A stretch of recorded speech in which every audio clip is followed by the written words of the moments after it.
Hello, dzień dobry. Welcome to our part of the internet right now, and I'm very glad that you had the time to visit us and also see, I think, a very interesting discussion which is happening around the world, which we are trying to take part in because Central and Eastern Europe sees itself as one of those parts of the region, talking about Europe, and also part of the world that sees some chances of development because of the COVID-19 crisis and the situation that is happening throughout Asia and on different worldwide markets. I have with me the interesting guest. We have Nadeem Ilahi, a senior regional representative from the International Monetary Fund. Hello, Nadeem. And also Hello. have Simon Evenett, Professor of International Trade and Economic Development and MBA Director at the University of St.Gallen, Switzerland. With us should be shortly Wang, Professor and Director at the Research Center for Global Value Chains, University of International Business and Economics. He's still not with us, but I have signals from my team here that he's going to be present. So that's it from the introduction side. I'm going to show you a bit of a glimpse on a paper on trade roads after COVID-19 that our trade department at the Polish Economic Institute prepared. And I hope you find it interesting and insightful. This is the English presentation of this discussion piece. We had the presentation in Polish, and there were many people interested because we were one of the first institutions to analyze what's going to happen with international trade after the crisis, or could happen actually, because we're developing scenarios of those things that could change and develop the world. Okay, so I'm giving back my card and getting the clicker. Most important thing always during a presentation. So on our website, pi.net.pl, you can find a paper entitled Trade Roads After COVID-19 Pandemic. There's the team of authors from the Trade Department at the Polish Economic Institute. They wanted me to present this paper in English, so that's why I'm showing it to you all. What we discuss in this piece is the expected major effects of the pandemic on the global trade.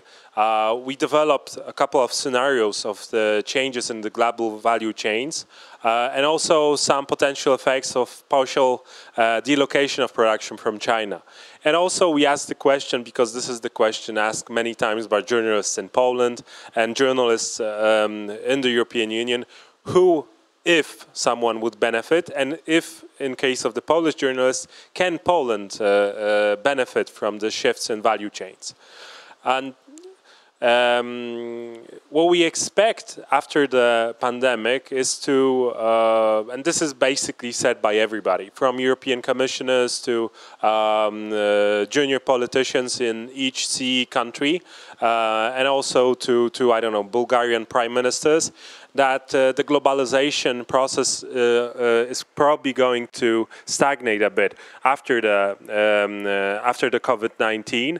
But before that, we also saw the process of globalization as the share of international trade and global GDP in the last years slowing down, especially because of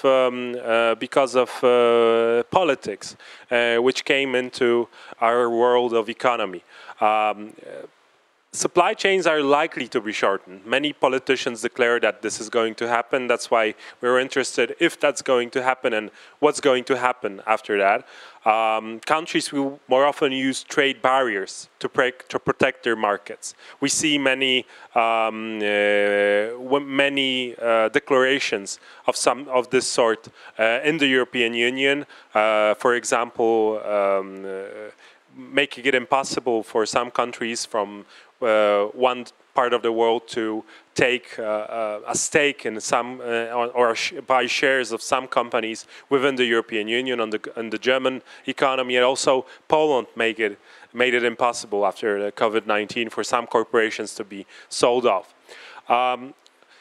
Global corporations can make it more, may take into account their resilience of supply chains, and least frequent, think about just-in-time production. This is something that might happen. This is a trend that many people declare. Also, what is supposed to happen, or what we saw, is the rise of China. China became the factor of the world after joining the WTO. It's specialized in tasks of production stage and value chain. Lack of trust to the Chinese government, and also lack of trust to the value chain with some part of it in China, may mean the reduction of dependence on Chinese production.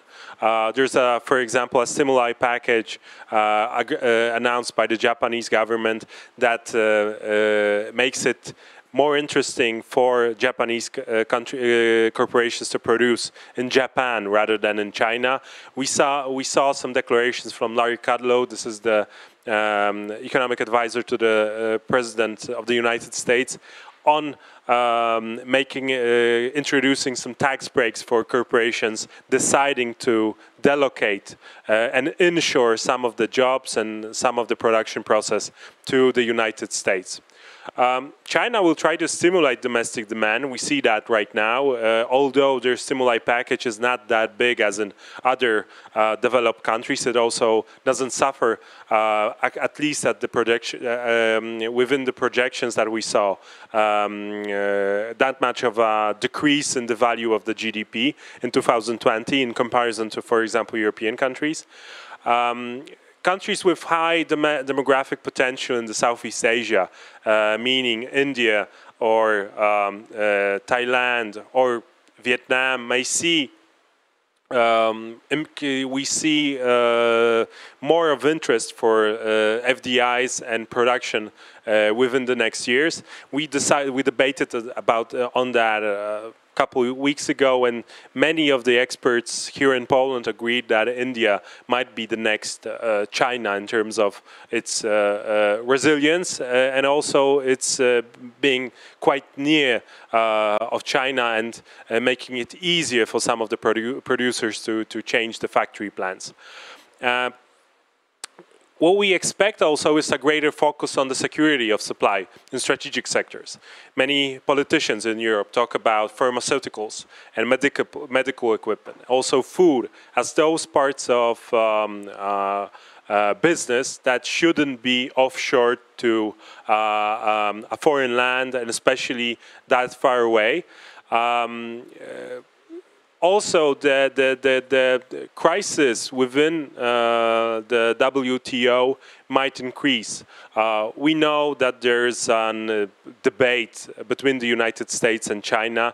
Also, Europe was partially taking part in this argument between the two big economies in the global sphere. We also have some inefficiencies within the WTO in the dispute settlement mechanism because there aren't enough justices right now appointed by countries, and the weakening of the WTO is risky mainly to large exporters, as China. In Europe, Germany and the United Kingdom may suffer the most, and also the V4 countries as well, because of this process. But as we are a part of the European Union, most of our economic partners are within the European Union. But the debate, if, for example, and when, not if, when the United Kingdom leaves the European Union, is going to be also interesting. we created scenarios of the location of production from China on a global, using the global input-output table from 2015. This is the most recent table created by the OECD of the value-added, the TIVA database. And we adjusted the processes of within the input-output database on some assumptions. And creating some scenarios of the adjustment of the value chain process. And these should be interpreted as an annual gain of or loss for the country, region concerned within the comparison with the pre-delocation situation. So if we have an increase in value somewhere, then we are basically taking some part of the production and giving it somewhere else, and then going through the TIVA database. Okay, we have four scenarios. One is the global delocation. Southeast Asian countries and India become the factory of Asia. So we expect an increase of value added being created in India and other economies within this region. We see also a second scenario of national patriotism. This is what basically everybody, you can see on the yellow map. So everybody in the world sees themselves as increasing the production within each country. And some production plants, for example, come back. Some new production could happen in each country because the corporations tend to stay within each country. And we see two additional scenarios which we are mostly interested the most. And this is the delocation within the European Union. So Central Europe countries become the Europe's factory for EU member states instead of some production that takes place in China. And there's a mix of the national patriotism and the sea becoming the Europe's factory, which is the fourth scenario, which we also, and I'm going to now discuss more them more deeply on the next slides. So, if Southeast Asian countries become the factory of Asia, we expect that the semi-finished and final production from China is going to, the 5% of that is going to go to the Asian countries, especially Taiwan and India, in proportion to their shares of imports and particular countries.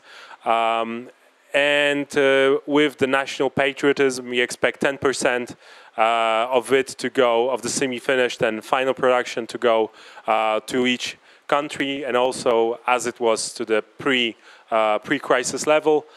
With the delocation, it's also the 10% going to those countries in the CE region. And in the EU 27, we expect a sum of the two scenarios. So within the European Union, 10%, and also going to CE as a mix of those two.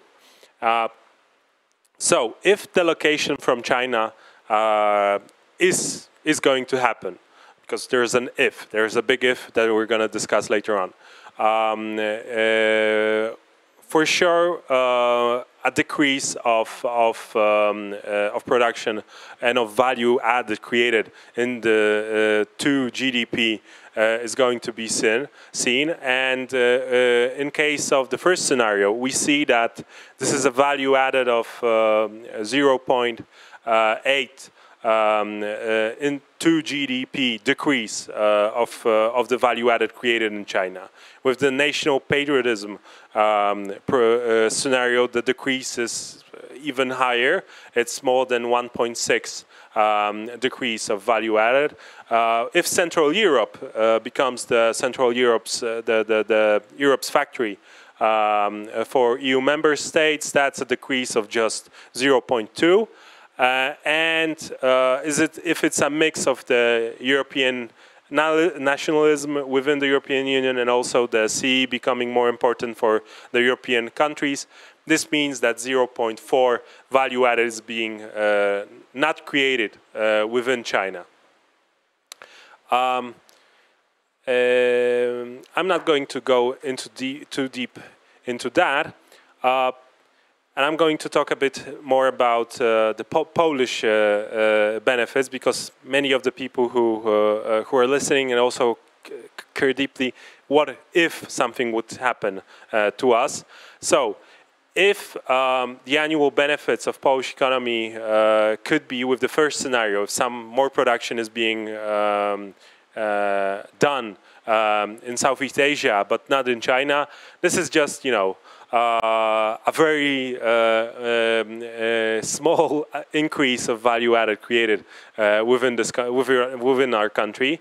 If we would decide, so some companies within Poland would decide to produce more within Poland, then this means almost 0.4 value added more created in Poland. If Central Europe becomes more important to EU member states, especially Germany, then there's an increase of 1.5% of value added to GDP. And if we have a mix of the two, then this means almost 2% of value added more to GDP for the Polish economy, and this is the most, substantially important scenario for Poland. We don't say which is going to be more, which is the most probable to happen. Some say that this is the scenario that could happen within the world. So, but this is the scenario that within the framework is the most optimal possibility, which probably some of the European politicians, and especially politicians within our region, are quite optimistic about, and could, dream of something like this happening, because this is a lot of money being created within Poland and within other countries. If we take into account the beneficiaries of the fourth scenario, so the mix of national patriotism and Europe as and CE as Europe's factory, we see that there are many other beneficiaries in nominal terms. This is also Germany. This is also France, basically, and Italy.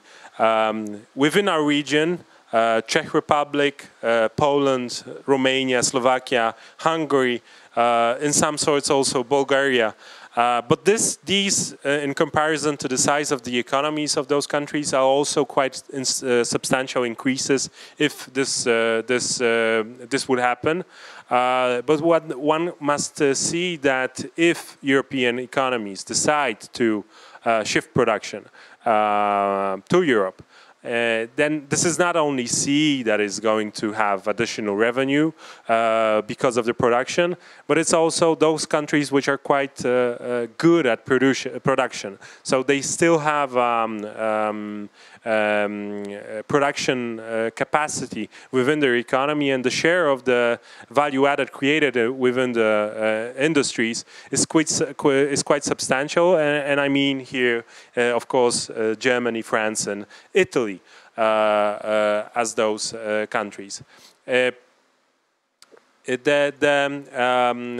is in relative terms, so in comparison to the size of the GDP. So of course then, as I said before, the Slovakia, for example, Hungary or Czech Republic have increased values created within those economies, but still in comparison to the GDP size, Germany, for example, has also a substantial increase, Austria too. This is basically all that I wanted to say. I know that I said more about one of the scenarios, but I think it's the most interesting part for us. And I know that in the second presentation, there's going to be more talk about the global shift. So also about this dimension connected with with Asia. And I'm giving. And when I'm taking this note card, I also have to, because I didn't say it at the beginning, all the audience, so everybody, you have a chance to ask questions. So it's not only me that's going to ask questions to our panelists. Here in the framework, you have a possibility to ask questions. We use that pretty often, and I guess that many people don't remember at the beginning. So I'm going to read out the questions to our panelists and read out the questions to me if there are some at the end of this this part. But now the voice goes to Nadeem, and your presentation is going to be shown right here. Nadeem from IMF, please. We can't hear. It's a pleasure to be at the Institute. Sorry? It's okay. You were muted at the moment. Okay. So I was saying thank you for inviting me to the Institute. It's a pleasure to be commenting on the work. We actually, as an organization, we do not get into projecting trade going forward or where the trends would be and where things would go. As you know, we are an international organization that looks at the global economy from the standpoint of macroeconomic developments, and perhaps the only projections we do are of growth going forward, and which, as you know, these days is a very, very hot business. So what I decided to do with this presentation was to actually step back a few steps and ask some bigger questions, rather than give answers, to ask questions that may focus the mind on the various trends, risks, issues that may be coming forward and that have been developing in the past that will influence the kind of questions that your study is trying to answer. So with that backdrop, let's go to the first slide. And what we have is the outline of what I will be presenting. So the idea being that the global trade environment was essentially at a point, at a fairly unfavorable point before the crisis. Trade had come down substantially, and it has been hit further by of course, as you would expect, by the coronavirus crisis, lockdown, border closures, all that. And then I want to talk about some considerations for the GVCs, global value chains in Central Eastern Europe, and in Central Eastern Europe, and lastly end with some thoughts on the potential macroeconomic impact of the various trends that we would expect to see on trade. So let's go to the next slide, where I was mentioning about the global trade environment becoming unfavorable. If you see the left-hand side chart, what you see is the world trade had started to come down. This is the red line since the end of 2017, and the trend was pretty precipitous. It had been coming down very sharply. Why? The chart on the right gives you a couple of reasons. The uncertainty about global economic policy had been going up. And uncertainty about the U.S. trade policy, which you also mentioned in terms of its negotiations with China on trade, that had also been becoming worse. So those two were contributing to the decline in global trade. The third, of course, is that we were at the end of a very long and strong global economic cycle, which was also softening, and that may have contributed a bit too. So if you go to the next slide, you can see what happened is in the consequence of the COVID crisis. And what this chart is a lot more interesting than you would imagine. This is based on some of the colleagues at the IMF, which actually got real-time data from shipping container ships around the world. It's like thousands of ships reporting their location. And what they did was they picked up the Chinese departures from Chinese ports and how they were coming. And so this is based on a combination of GPS and other data. And here you see something very interesting, which is that the shipping activity just completely collapses between the first week of February and the first week of March, and a decline of about 30%. And then there's a pickup in the subsequent month, as of course China restarts its economic engines and reduces its lockdown, and we recover back to 90-some percent. But then again, there is a softening further down, and this possibly is because of demand effects on global trade. Where this will go in the future is anybody's guess, and that's a very hard guess to make. Let's go to the next slide. And here, what we see is sort of how the European supply chains have behaved. 3 points to make here. First is that there was a disruption in the global value chain as it pertains to Europe, first from China and then from Italy. Second is the transport frictions that were introduced into European trade. This is, of course, border closures. And other problems with transportation, which was subsequently eased. And lastly, it's the longer-term effect on demand that you would expect from a closure like this. So what you see is a breakdown of the various sectors in the European supply chain and how they have behaved as a percent of capacity. So 100, of course, is full capacity. And as you would expect, food, beverages have done really well without any problem.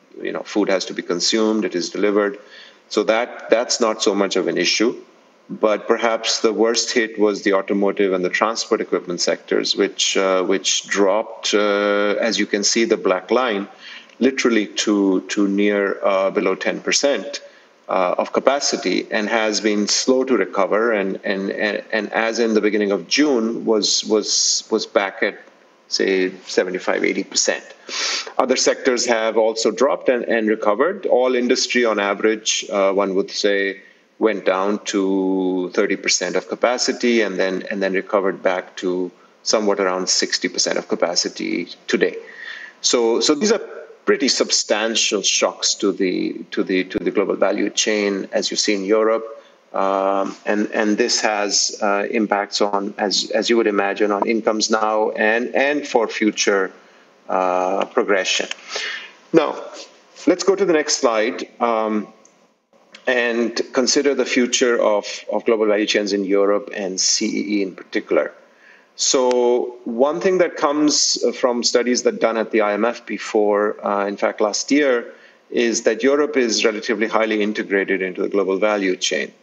And a majority of the linkages are within Europe, but the extra European linkages with Asia and America are still sizable.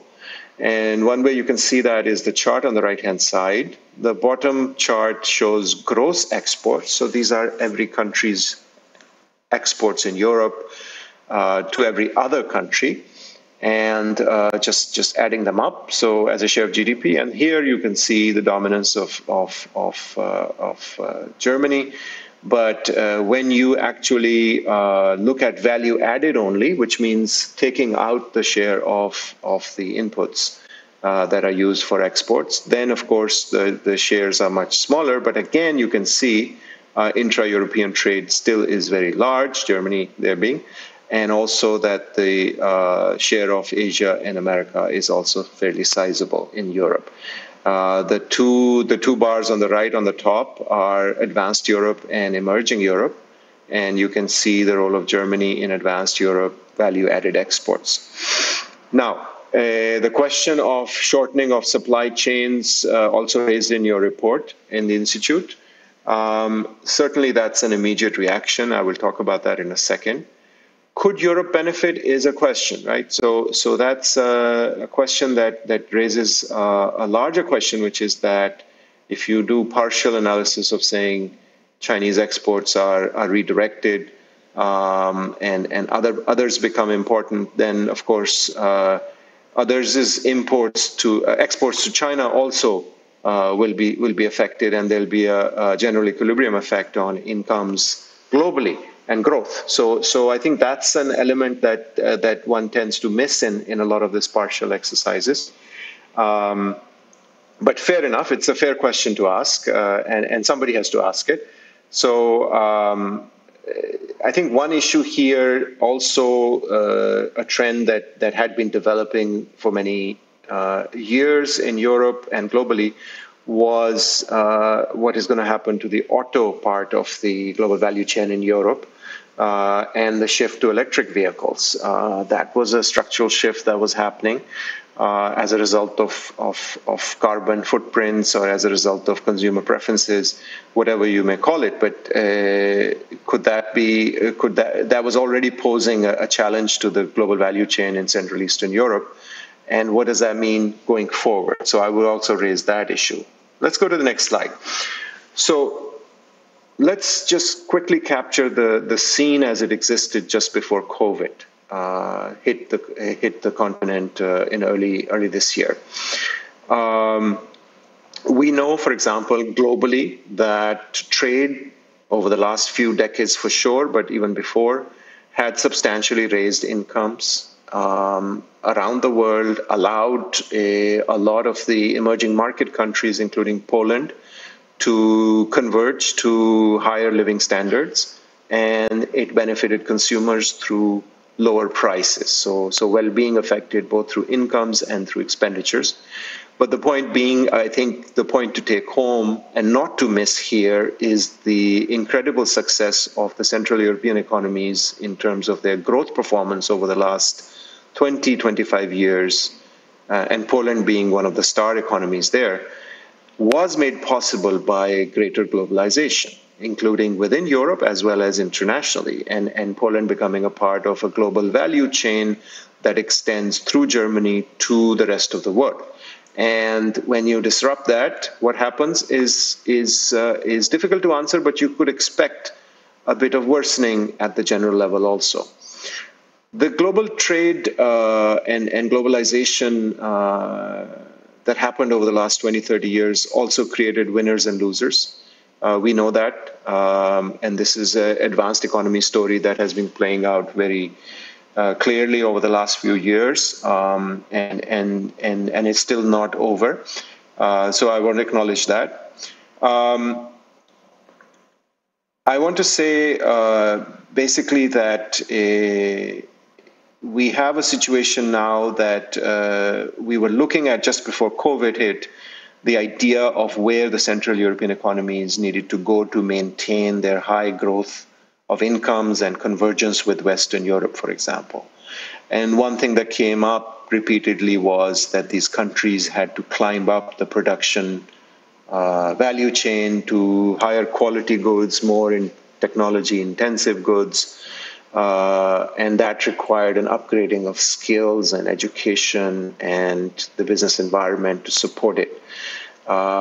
And we were still debating about that. And one chart that I like to show is the one on the right-hand side, which shows robot density in manufacturing industry, and robots installed per 10,000 employees. And here you can see that Central Eastern European countries, including Poland, had a long way to go in terms of being able to sustain those kind of transformation. And some of the star economies here are South Korea and Singapore, which have done really well in moving to that higher level of robots. So something to keep in mind as to where Central European economies are in terms of adopting that kind of technology. I think it needs to be said, I don't have the chart here, but I think it needs to be said that while the level of robots in these economies is low, it has been increasing over the last few years. So progress was being made. Now, on the next slide, I want to put on the table some long-term trends that will affect global trade going forward. And I think some of this was mentioned. A weakening multilateralism, the WTO issue that was earlier raised by Piotr, has been bearing on global trade and uncertainty and investment going forward.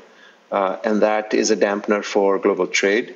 Climate change was beginning to emerge on the horizon as something that would affect those things. Why? Because risks related to climate have an effect. Preference shifts of consumers for goods that have a heavy carbon footprint, that has an effect on trade. And then the regulatory shift of, for example, the European Union, but also other governments to improve the climate or the environmental negative fallout of consumption would be factors going forward. Automation, I already mentioned. Another issue, of course, is the digitalization of the world, which has been accelerated by the COVID crisis and the lockdown, and the fact we have so become reliant on digital technology is something that will play a much more important role going forward in the global economy, in its production.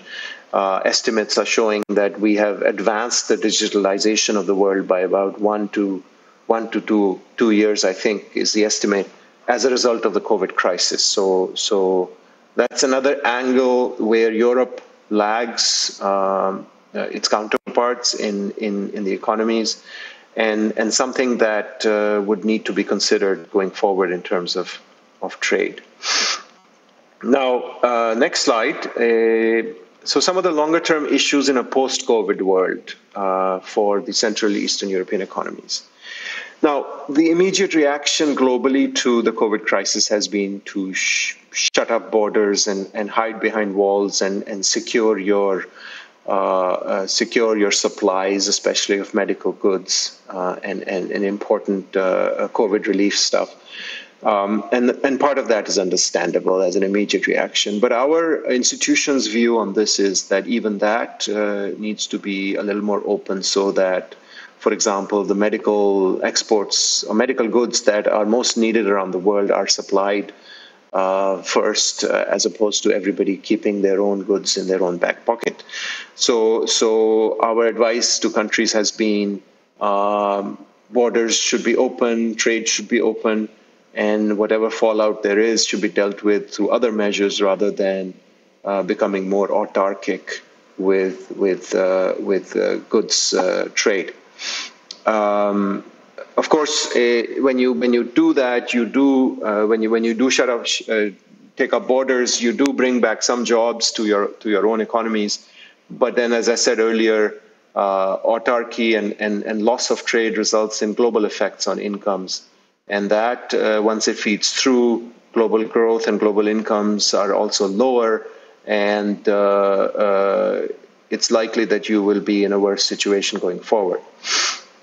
The longer-term trend to the COVID crisis is, as I said earlier, reversing globalization would mean giving up many of the benefits, the high growth, the low prices, and for CEE, as I said earlier, the benefits of the massive convergence that has taken place, where countries like Poland have gone from 30-some% of German income levels to near 70% in a period of 20 years, is quite remarkable, but has also been based on trade as a very important part. And when you shut down that trade, you have to work through the effects of that in any calculation you do for the post-COVID world. This region was facing demographic headwinds. We know that aging was going to result in a fairly substantial decline in the labor force going forward. So that was beginning to challenge the development model that this region had followed, which was being a welcome place for the German supply chain to locate itself in the east, because the income levels and the wages were much lower and it was cost effective to produce here. But as your labor shortages become more severe, whether that model sustain itself going forward is another issue. And now with the post-COVID world, where some shifts in trade may happen, we don't know. It's difficult to predict, but we should always be aware that those factors might come into play. Let me end with the bottom line policy advice that our institution is very open about and wants to make clear. Our managing director has also made this point in various fora, which is that the revival of the global economy would be very, very important going forward in the period ahead because of this incredible crisis that we have been facing, unprecedented in many generations, and that governments should refrain from imposing export controls and other trade restrictions as a result of feeling less secure about their supplies, but to work together, to work promptly to remove these put in place since the start of the year. And that is one way to move forward, and perhaps one of the most important ways to move forward to revive the global economy. Let me stop here. Thank you. Thank you very much, Nadeem. I know that we have with us right now connected and online Wang, Professor and Director of Research Center for Global Value Chains. We can see Professor Z. Professor. Yes. I hear you. Yes. You hear me? Yes, we hear you. Now we see you. Aside from the anatomy, now we see you. Okay, thank you very much. Nice to meet you online. Nice to meet you too. Yeah. Okay, great. So now for a comment from Simon Evenett. You had a chance to hear everything, and now for Professor Wang, and right now to you, Professor Evenett. Thank you. Okay, from my perspective, because this is very early morning in San Francisco, so I think it's two great presentations to address the very urgent and important issues. But I have some concerns about methodology the Polish Institute to adopt here. Because you see, based on my understanding, what you did is using the I/O table to assume the reduction of imports from China and export to China for European countries and Asian countries. The problem is, you see, the cost or the price effects. When supply and the demand changes, the price changes also. So using the I/O table is basically an accounting mechanism as an economic model. As an economic model, it is, in my view, is out of date because it's a fixed price model. So that's the reason the emergence of the CG modeling, or you see, or a lot of stylized trade, general equilibrium trade model is right now is emerging to instead for the I/O model. But the I/O model is still useful in terms of accounting. That means what happens in the past. But if you using I/O model to make a prediction, I think most of my experience is out of the mark, okay? Because the price change. So when I say the question short you send to me, you have a question. So after the new convergence, the pandemic, after the pandemic of the effects, so even the minimization of cost, still the objective of the enterprise, I believe so. But this minimization will become constrained by the reliability of the supply chain. So the enterprise have to be diversify their supply chain. That's true. However, the cost will still take effects. So I don't think the reorganization of the global value chain will happen. Relocation will happen immediately after the pandemic. The reason is under the high uncertainty environment right now, the firm very reluctant to invest because relocation is not just move the factory from China to other countries. You have to make a new investment. So based on the policy list in the presentation for Japan and for US, I think the fund the government provide is not very big. So because you say, I don't think they will have sufficient incentive for the firm really immediately move out from China. Okay, so because the cost is really a big question, and also is you say because China have a very complete industry mix. Those in terms of replace China take time. The labor-intensive production moving out from China is already beginning. Is already going on for 10 years. Moving to Thailand, moving to Vietnam, to Cambodia, to the Southeast countries. That is all happening. So this, the U.S.-China trade conflict and the pandemic just accelerate this process. Okay. But you see, a lot of key suppliers cannot move very quick. You have to take time. It takes time.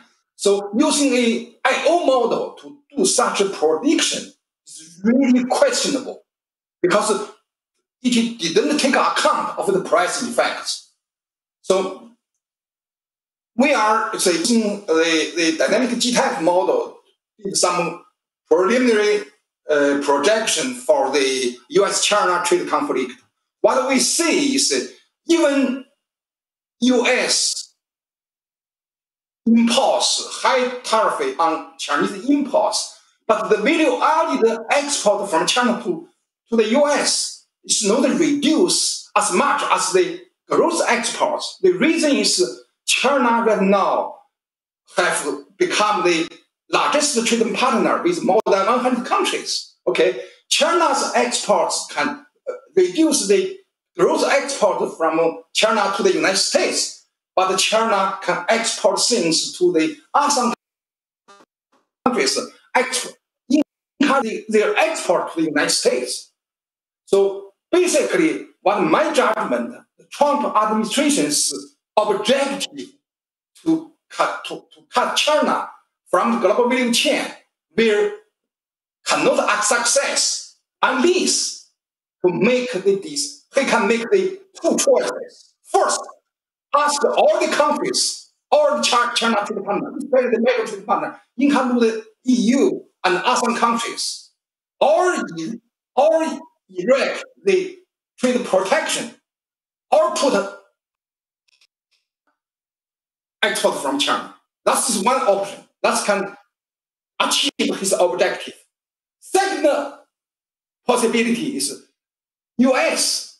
Trump administration to impose high tariff for all its partners. Then they can stop. They will add the flour from China to the United States because the world is already highly integrated. No, the globalization is slowed down since after the financial crisis in 2008. But you see, because the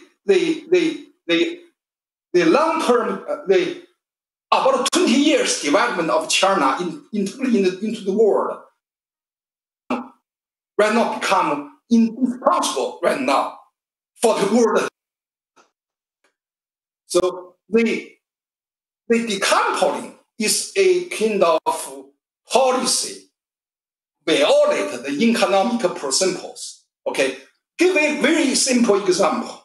When for the automobile industries, they have for Hubei province, they produce I cannot say what that in English. It's a components in the automobile transmission produced in Hubei province. The Chinese cost is 1/10 of the other countries. So that means when Hubei is shut down, then the global automobile production is going to get impacted. So after China reopened, so all the automobile factory to put a lot of new orders to try to even ask China to using plan to transfer to air transportations instead of using the marine transportation. So that means China's position in, I think the Policy Institute's estimates is too optimistic from the perspective of Eastern European side, because that is the only things might happen. But you see, that take time. Even happens take time.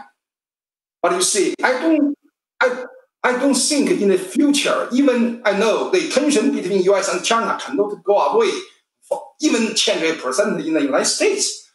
But you see, I don't know, any following president after Trump will still using tariff as a tool, because tariff is a 19th century policy means. It's not the modern century. I think a lot of, if you see the response from US companies, they are against Trump administration's tariff policies. That's because the tariff is not only hard hit China, but also hard United States, especially US firms. So I think the prediction really, the results need to put a question mark there. So that's my comments. Thank you. Thank you very much, Professor. And now for Professor Evenett, who was supposed to be the second commentator. Professor? No problem. It's a great pleasure to be here and to be able to offer these comments. I value the invitation and the opportunity to engage with the Institute. I also want to congratulate the Institute on preparing this study on a very timely matter, which is, of course, the potential relocation of production which could arise because of the pandemic. If I understand the study correctly, and Piotr gave us a summary of it earlier, that we are looking at potential gains, the Institute estimates, of up to 1.9% of GDP if there is certain types of production relocation from China and elsewhere to Poland. So that is the sort of headline number. The numbers estimates from the four scenarios range from 0 to 1.9%.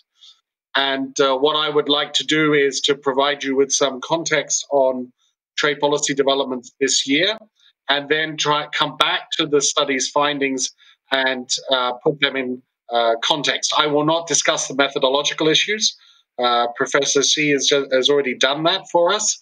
And so what I want to do instead is to talk more about what else is going on around in the trade policy space and how this might condition further and qualify further the results. So let me summarize the main trade policy developments this year. You can put them in three groups.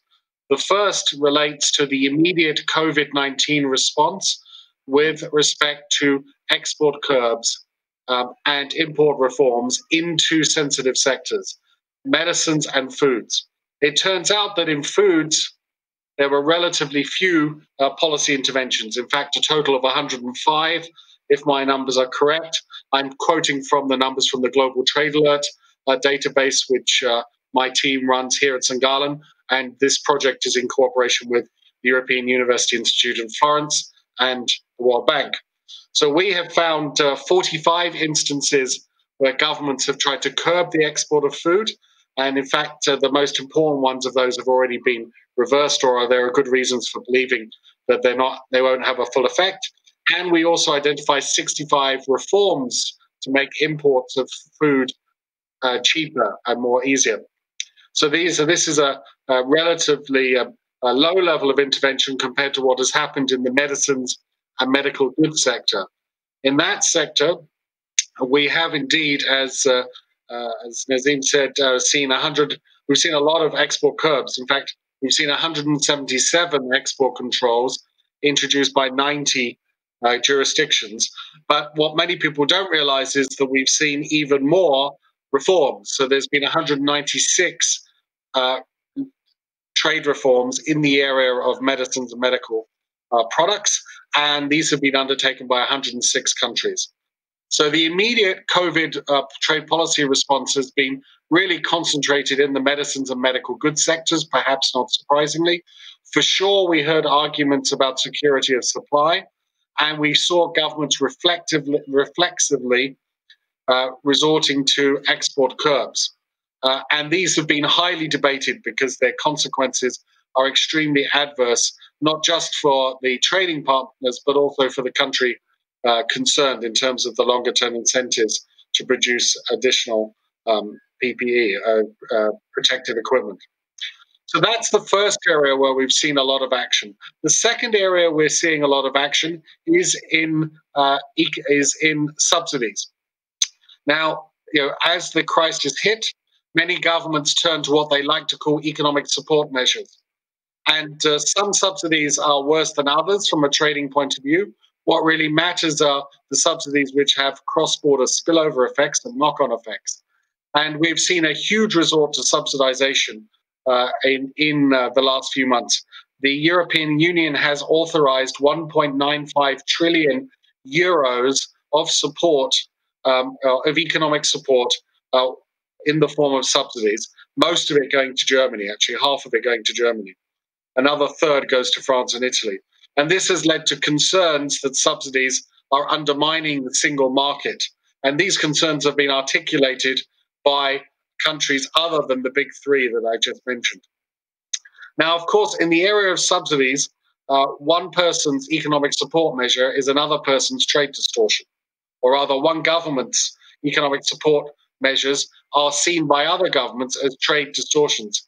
And this is important because if you look back over the last 10 years since the last global economic crisis, we saw a huge build-up of trade which has been influenced by subsidies.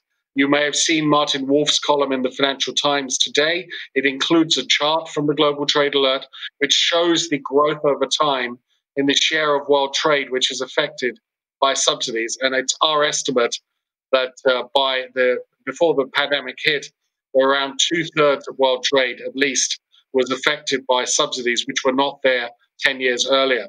So this build-up is very significant. It is not as salient as export curbs. It isn't as salient as the trade war, but it's no less significant. And it's an important factor which I'll come back to when I talk about the Institute's findings, because one factor which was not considered is, of course, the government resorts to subsidies and the way in which that might alter the reallocation of production around the world.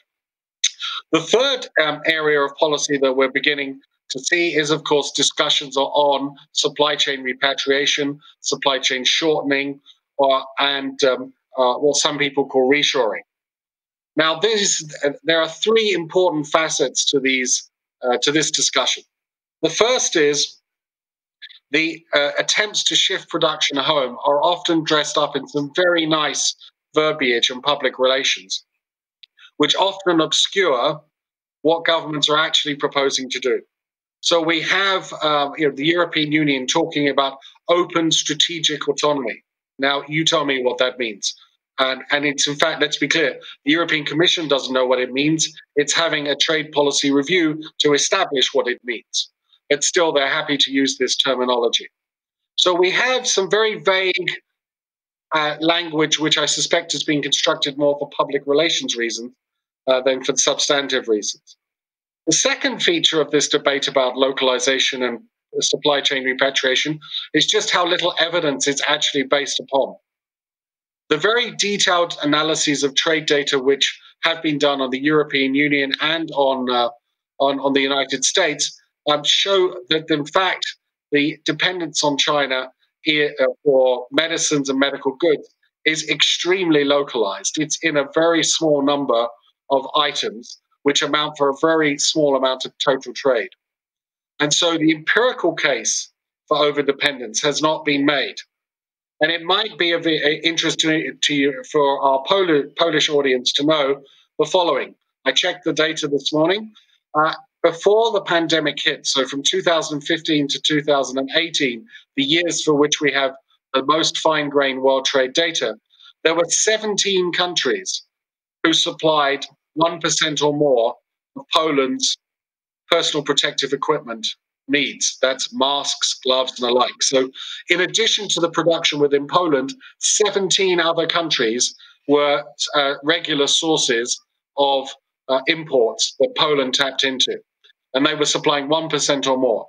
If you go to the bigger suppliers who are supplying 2.5% or more of Poland's needs, there are 7 of them. So the idea that Poland, and indeed the idea that any country in Western Europe is overly dependent upon China is something, that's an idea which needs to be examined before it is accepted. And so the second feature of this debate about localization and production relocation is that how little evidence has been brought to bear on the very premise of this policy. The last aspect of this policy, which has not been discussed, is exactly what is it that the proponents want to do. They have not laid out how they would like to reorganize supply chains. Are they thinking of using incentives, or as we say in English, carrots? Are they thinking of using subsidies? An example was given of the Japanese intervention, which has already occurred. Or are governments thinking of using sticks or penalties? So sometimes Mr. Navarro in the White House talks about using restrictions on public procurement sourcing, limiting it only to buying within the United States as the means by which we can relocate production back to the United States. And so the proponents of these vague policies for supply chain repatriation have not articulated exactly what they want to do. And I think this is very deliberate, because I think the moment that they put on the table proposals for supply chain repatriation, then people will start asking the question that Professor Shi started asking, which is, what are the costs of doing this? What's the price effects of doing this? And it may be that a country can produce a lot more medical equipment at home, but it may be a hell of a lot more expensive for the government. And as a result, fewer medical ventilators get bought than previously. And I think this points to one point I would strongly sort of concur with some of the previous speakers, and that is that the benefits of the current open arrangements with diversified sourcing from lots of different suppliers, in terms of variety, the benefits in terms of lower prices, this has not really been reflected in the debate about supply chain reorganization, and I would argue that it ought to be reflected a bit more in the study that we were asked to comment on. So having given these backgrounds, now let me turn to the study itself, which I think is a very valuable overview of the factual developments. I mean, the study contains, I think, a wealth of information which policymakers in Warsaw and in Eastern Europe and in Europe in general will benefit from. So this type of detailed examination of the trade in value-added data is very valuable. As we know, that data is a little bit out of date. It certainly predates the pandemic, but still, it is the best data we have on stages of production. Now, what I want to make a couple of more comments on the study, and then I'll stop. So the study rightfully argues that policymakers, some appear to be interested in moving production away from China. Very well. Okay, that then begs the question, where are they going to move it to? And the study considers Taiwan and India as possible locations, as well as perhaps other parts of Southeast Asia. Here, I think I would be a little bit more circumspect about the likelihood of manufacturing moving to India, because one of the most interesting things about the Indian growth model over the last 10 or 15 years has been how little the contribution has been from manufacturing to that growth and to export growth more generally. And so there's something about the Indian business environment which does not seem to be too amenable to manufacturers, which makes me a bit doubtful there. In terms of relocation to other parts of Southeast Asia in particular, then of course we have to take account of the differences in the business environment and the fact that China has invested very heavily in many of the features that manufacturers value, which makes me wonder that the supply chains might be a bit more sticky than the study suggests. A second comment on the study is the study rightfully differentiates across sectors. And I think this is a very smart thing to do, because to the extent that we see supply chain reconfiguration, it's probably going to differ between those sectors which compete largely on low costs, where certain low-cost advantages are entrenched, versus others which compete on a different basis.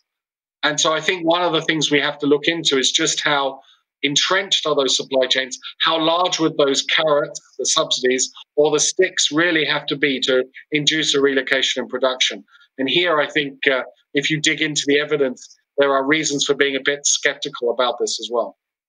Now, the last comment I make before stopping, so we have time to discuss together, relates to the estimated gains. And Piotr told us that the gains range from 0.01% up to 1.87% of GDP. Now, we're not really told over what time horizon. Is that over 10, 10 or 15 years? And it's worth putting that type of GDP gain in perspective. Now, if the numbers that I saw this morning are correct, the Polish economy has been growing roughly 3.5% to 4.5% for a long period of time, 15 to 20 years. So what we're talking about with a production relocation of the type which has been modeled in this paper is a gain of up to half a year's worth of growth. And if that half a year's worth of growth, and remember that's the maximum, the upper bound, if that half a year of growth is spread over 10 to 15 years to build up, then we are talking about a very small increment to Polish economic growth. So this is not going to be a silver bullet for faster Polish economic growth. What would be, I suspect, a factor which would be more important is improving the business environment in Poland and investing in both human capital and in robots, as was rightly highlighted earlier. And so I think the relative growth impact of production relocation to China, from China to Poland, even if you take the numbers here seriously, is likely to be relatively small. And that shouldn't surprise you because they typically are small in any one of these types of exercises. Now, of course, as the previous speaker noted, you can challenge how large these numbers are. And if I listen to the previous commentator correctly, I suspect he would infer that the gains from Poland would be smaller. So if the gains are smaller in reality and they're spread over 10 to 15 years, then this again reinforces my ultimate concern that production relocation may be significant in terms of value-added terms, but in terms of overall GDP growth, we are not talking about a very large impact. Thank you very much. Thank you very much for those comments. I fully agree about we don't talk about the period of time needed for the process to happen. We are just investigating if and what would happen if something like that would be would to happen, basically. But I still have my team of trade analysts with me, and they talked with me briefly with you when you were speaking about the dependency on Chinese pharmaceuticals. And in the value chains within the input-output database from OECD, we don't see a very high dependence, for example, on Chinese products. Right. But we know, and this is straight from the when the statistical data differs from the data from the business environment, and we know that approximately more than 50% of the half products for medicine production in Poland comes from China, and this is where we just have to say we don't know why those numbers differ from the OECD, but we know that we see some varieties between the data that we have. So when we have from the business community and then from the statistical organizations, as also from our Polish statistical office, for example, because probably if there's one difference like this, then probably in some other sectors we would see other differences between the two sources of information. Okay. This is the last element of today's discussion, so the Q&A session with me, but then with the people from outside. So on the other side of the many cameras, I guess, that we have today.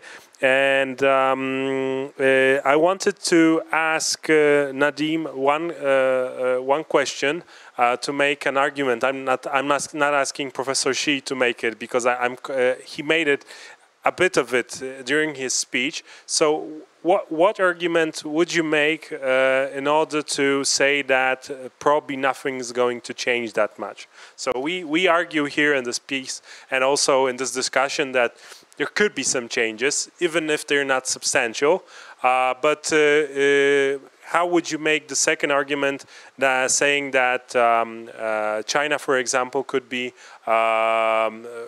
go from this crisis as a stronger factory of the world, given the circumstances that we see? So are there some possibilities of this process? Thank you. As I said earlier, the whole topic of this study and the seminar is a very, very difficult thing, because it requires prognostication about the future, which we know not much about. Why? Because they would require an understanding of what develops in the post-COVID world. It would require how countries would respond, how governments would respond, and how people who vote for those governments respond. And other uncertain things like a revival of the virus and things like that. So it's actually very difficult to talk about these kind of scenarios. At least I feel very uncomfortable doing that, and I think my institution is probably in a similar spot. So, I mean, I think to try and answer your question, I think the issue is what I raised earlier, which is that at the end of the day, many governments and many policymakers understand that the global trade boom that happened over the last 20, 30 years has brought a lot of benefits also. It is not a perfect system. It requires to be handled in the distortions that it has, as Professor Evenett mentioned, and also it has its fallouts to the winners, to the losers of trade, which have to be dealt with through other policies. But there may be a recognition that it has served countries reasonably well, and that we should try and preserve that system, and to the extent possible, while dealing with the negative fallout of the various factors. Maybe that's one thing that could maintain the status quo as where it is. Okay, thank you very much. And I had one question for Professor Evenett concerning the production fragmentation theory. Based on the minimalization of production costs, will it diminish its importance after the COVID pandemic? Will there be a necessity, for example, for a different theory or a different theoretical approach in order to explain the changes in trade, for example? Because we know that everything changes. Everybody says that we need new theories. We have a lot of economists saying that, everything changed, and I guess that probably in trade it could, for example, lead to development of new theories. Professor. Certainly. My reaction to this question is to make a small number of points. The first is to say that even before the pandemic, we saw evidence that the labor cost component of supply chain organization was becoming less and less important. And I think if you look at the January 2019 McKinsey Global Institute study on supply chains, that point is made very carefully, very forcefully, and backed up with data. So this trend had begun even before the pandemic. The second comment I would make is that then if companies are not competing as much on costs and on low prices, then they may be competing on other important dimensions such as time to delivery and time to production, other factors which are important, reliability, etc., etc. So there'll be other non-price dimensions upon which they're competing. The third thing to say then is that that's an area where the business school professors have developed, I think, a much stronger understanding and insights than the academic economists have. So I think my bottom line is, yes, we'll probably need new economic approaches to looking at these problems, but we don't have to reinvent the wheel. The business school professors have done a pretty good job analyzing this, and we need to be able to crystallize their insights in to our frameworks and take them to the data, as your colleagues have tried to do. Thank you very much. And I still have another question to you, because you answered this one very shortly. I wanted to talk about the sticks and carrots and go more deeper into that. So what do you expect? Because we have a lot of, and also you talked about it in your comment, about politicians talking on strategic sectors, branches of the economy that seem strategic. And for example, in Poland, we treat energy as one of those sectors which we overpay basically on many occasions, but we think about security more than about the pricing and the cost. In the EU, we have a debate, probably, because many politicians talk about this. We have European commissioners talking about this. Would you say that there are some possibilities of creating some additional strategic sectors for European Union's members? And if so, what kind of policy options would there be? I will be frank with you. I'm very suspicious about the creation of more strategic sectors. In fact, I joke with my students that the moment a policymaker has run out of good ideas for how to sell a particular proposal, they put the word strategic in front of it just to make it look good. I would really challenge the reason why some of these sectors are designated as strategic in the first place. And I would ask, what is the problem that we're trying to fix? And I think this is critical to getting to your last part of your question. Because unless you can tell me what the market failure is, I can't tell you what's the best policy for tackling it. And the people who are pushing the strategic sectors, supply chain reorganization narrative, the overdependence on China narrative, they are skipping ahead. They are not defining exactly what the problem is with the current supply chains. They are not explaining why they break down or what's wrong with them. And it is far from evident that these supply chains have failed, despite the sort of ill-informed commentary of many politicians. We need to figure out what has failed, and then we have to figure out, does the private sector have a very strong incentive to fix it? And normally in the case of supply chains, it does. And if it doesn't, then what is the right public policy intervention? Instead, and it is precisely because the protectionists do not have good answers to these questions, that they are rushing from the beginning, strategic sectors, to the recommendations. And there, of course, they know that they have to be a bit careful because they will be criticized heavily. But the types of policies I expect them to advocate are, on as far as carrots are concerned, linking availability of cheaper finance and subsidized credit to local sourcing and to investment at home. In terms of sticks, I'm expecting either direct restrictions on sourcing patterns for investors, or things like public procurement measures which require that firms that want to sell to a government have to produce within that country. So those are the types of sticks that I'm seeing. The generalized tariff increases, I suspect we will not see be used. So I think I'd like your audience to reflect on what exactly is the problem that we're trying to fix in these supply chains before we rush ahead and conclude that we need to do policy A and B. And I would urge us to have that discussion based on some very serious evidence, not on a reflexive shock which has happened during a very traumatic 3 months. Thank you very much. Now to Professor Shi. And we know that the World Input-Output Tables were a milestone in foreign trade research. We base our study on this tool that we have. However, we know that it has a major drawback. You also talked about this. Some of you talked about this during your commentaries. It has a long delay. because it's the latest data that we have are from 2015.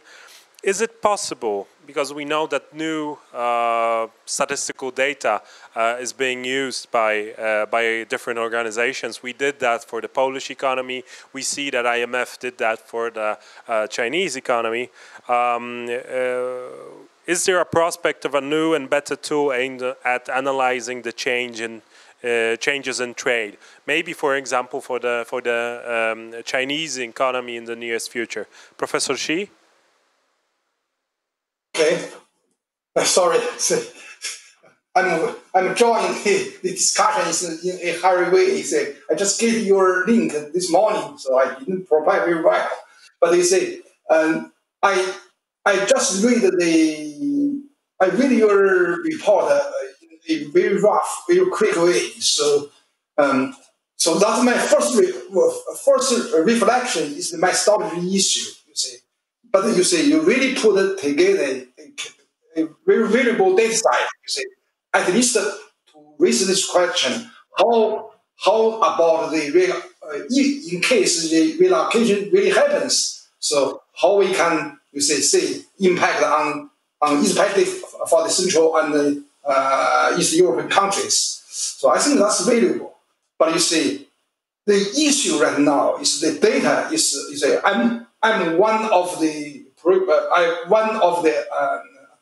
very actively to participate in the making the TIWA data. You see, in 2013, I detailed from ITC, US ITC to OECD, working with OECD team for 3 months. But you see, this type of data, you see, they call inter-country IO table. That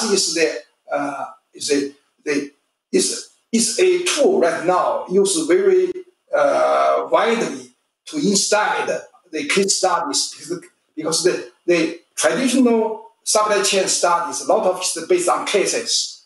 But in order to, from the macroeconomic perspective, to make an assessment at the country and sector level, you have to use some tools like the inter-country IO table. But those data, you see, is really very rough. Only can answer some kind of very broad macro questions. You see, the data source, because you see each countries have their national account data, and also the each of the data producers, like the WIAD or the OECD, or the ILO from Australian or the Asian Development Bank, we say. So all those teams is trying to reconcile the data from national account and the trade data. That's a big challenge. For example, I'm right now, within the 2 weeks, I'm trying to finish the APEC.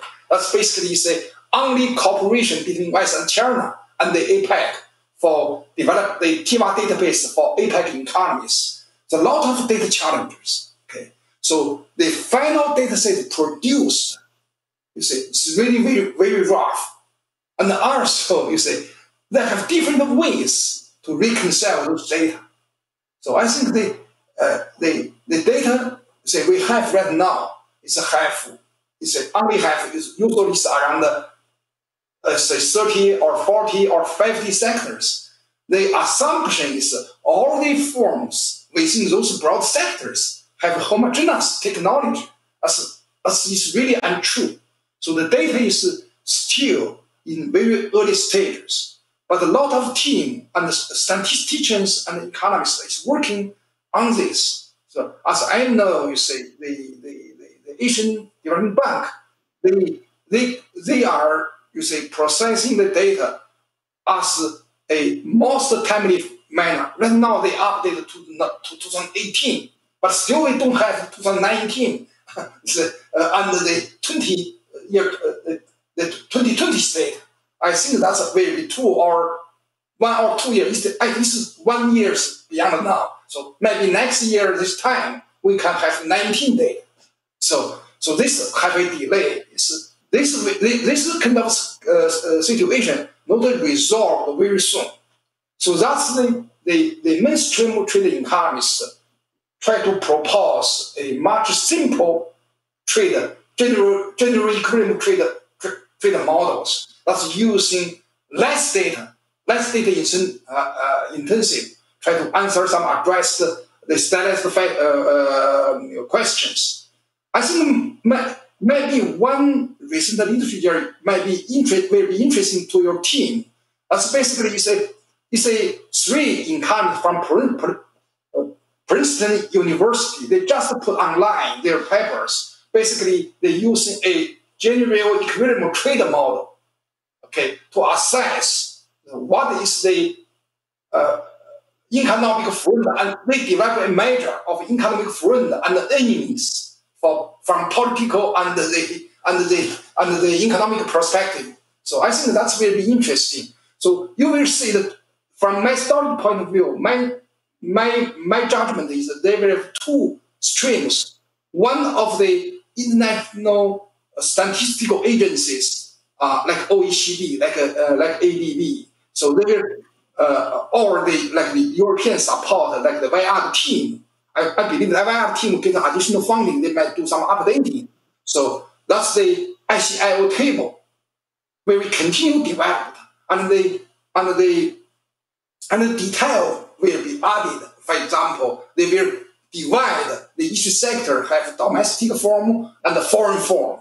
That's take into account of the heterogeneity of the data.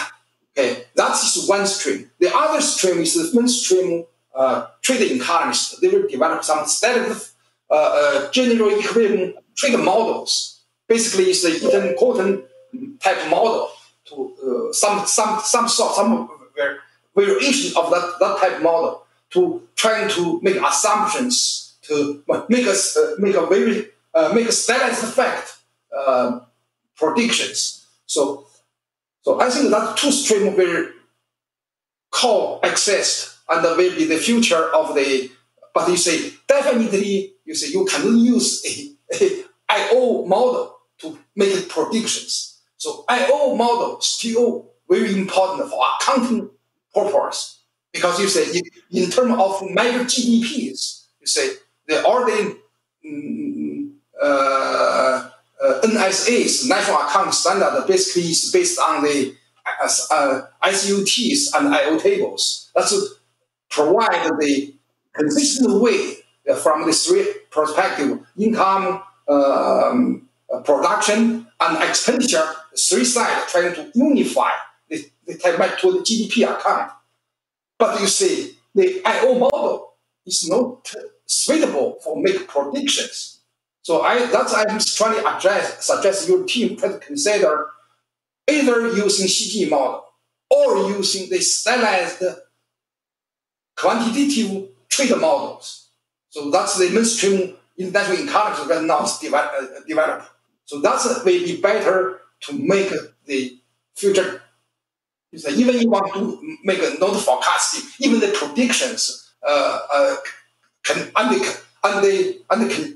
under condition, different scenarios, you still, I think the IO table really is out of data. Should not as a tool to make the prediction.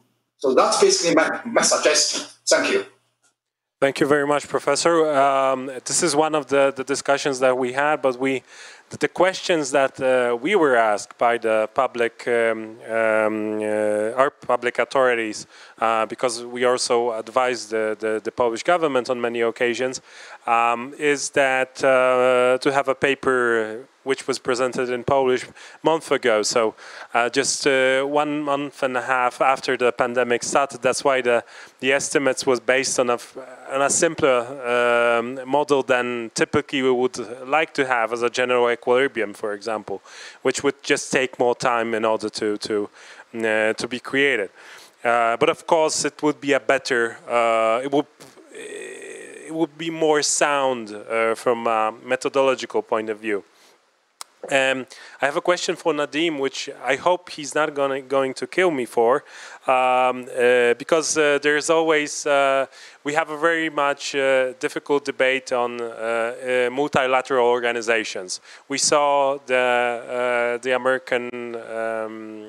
American administration pull out funding for the WHO. We know about the issues connected with the also American administration and the WTO. What's the role in cushioning the effects of the pandemic, and especially the on world trade and also on the economic side of international organizations currently? Because this is not an easy world for you. It was, 10 or 15 years before, it was an easier job going somewhere and giving credit basically to a developed country and then advice on the development. And how you see the role, for example, of the IMF and other organizations in the coming years? Thank you, Piotr. I think the role has become even more important. The world needs a rules-based global trading system, which I think multilateral organizations can provide. I think the challenge going forward would be how to restart the global trade engine and to do it right. And I think that's where we can play an essential role in advising on how countries can boost productivity, employment, spreading new technologies, lowering prices, especially for poor consumers, basically through an enhancement of trade. I think another area which has generally sort of not gotten so much attention, also because the data are not so good, is the trade in services, which has become a lot more prominent over time. And that's an area which also needs a lot of attention and, frankly, a lot of analysis and findings that could inform the world about what the benefits of that kind of trade are. And lastly, I think on digital, which is, as I said earlier, is also likely to become a very important part of global trade. I think some kind of a system where this kind of e-commerce and all this can be put at a global multilateral forum to have a rules-based trade around that area. Thank you. Okay, thank you very much. Talking about the service sector, there has been a lot of developments in the region, for example, in CE, in terms of the exports of services. And I guess that last year or 2 years ago, service exports surpassed production from, for example, from Poland. So, and especially that today we have announcement of the cloud investment. So $2 billion are going to be invested in Warsaw by Google in terms of a cloud service provider. So this is also a very increasingly important subject, and I guess we're also going to study it a bit more because it turns out, or it doesn't turn out, it's quite interesting that the service sector is also an increasingly important part and somehow a specialization of the CE region within the European Union, which makes it different from Southeast Asia, for example, and the exports from there. I guess we have, and I hear we have no questions from the audience. We have a lot of viewers, but no questions asked, and I'm quite unhappy about that. But I guess we, with the comments up until now, we managed to go through the time that we had, and I know that most of you have other meetings online or offline, and I thank you very much for being part of this discussion. I hope to see you soon offline, hopefully, and stay healthy. Thank you very much for being here. Thank you very much for watching.